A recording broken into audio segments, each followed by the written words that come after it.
Cake बनवताना माझ्याकडून एक गोष्ट चुकली काय तर ते पुढे सांगते तुम्हाला.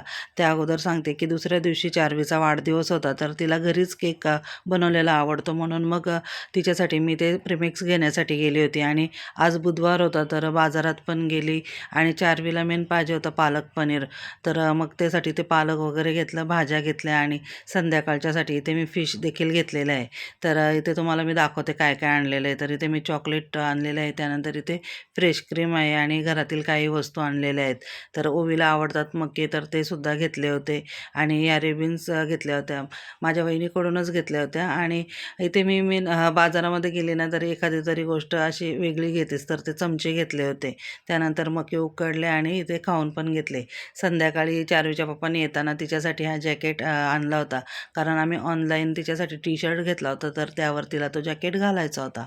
त्यानंतर मग दुसऱ्या दिवशी मी केक बनवायला सुरुवात केली आणि काय चुकलं माझ्याकडून तर मी ते फ्रेश क्रीम, बटर आणि चॉकलेट वापरून गनाश बनवला. परंतु माझ्याकडून मेल्ट केला होता अगोदरच मी चॉकलेट, त्यामुळे माझा गनाश काय चांगला झाला नाही. तर होतं कधी-कधी असं आणि संध्याकाळच्या मग स्वयंपाकाची तयारी केली. इथे मी पालक पनीर बनवून घेतलेलं आहे आणि त्यानंतर इथे चार्वीचं ऑप्शन करायला घेतलेलं आहे.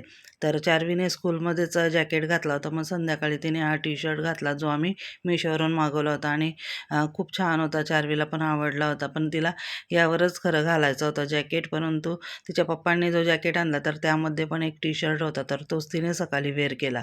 तर ओवीने छान असं तिच्यासाठी कार्ड बनवला होता. तर ते बघून चार्वीला पण हसायला येत होतं आणि त्यानंतर मग इथे केक वगैरे कट करून झाला. चार्वीला केक भरवला आणि त्यानंतर मग आम्ही इथे जेवायला बसलो होतो. तर आजचं पालक पनीर खरंच टेस्ट झालं होतं आणि मुलींना मेन आवडलं म्हणजे सगळं एवढं काम केलेलं असतं ना तर त्याचं खरं हे बक्षीसच असतं आपल्यासाठी.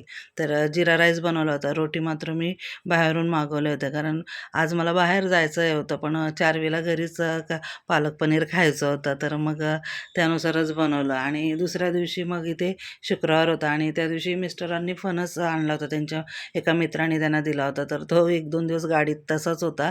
थोडा तो खराब पण झाला होता. तर तो मी ते पहिल्यांदाच कट करत बसली होती फणस आणि छान असं कट देखील करून झालेलं आहे आणि चवीला पण खूप छान होता. त्यानंतर धीरज घरी आला. आम्हाला म्हणत होता, की हॉटेलमध्ये जाऊ. पण आम्ही काही हॉटेलमध्ये न जाता घरीच पार्सल मागवलं आणि इथे आम्ही चौघांनी जेवण करून घेतलं. चारवीला यावर्षी सर्वांनी भरभरून असे आशीर्वाद दिलेले आहेत आणि असेच आशीर्वाद नेहमी तिच्या पाठीशी राहो हीच मी ईश्वरचरणी प्रार्थना करेल. बाय.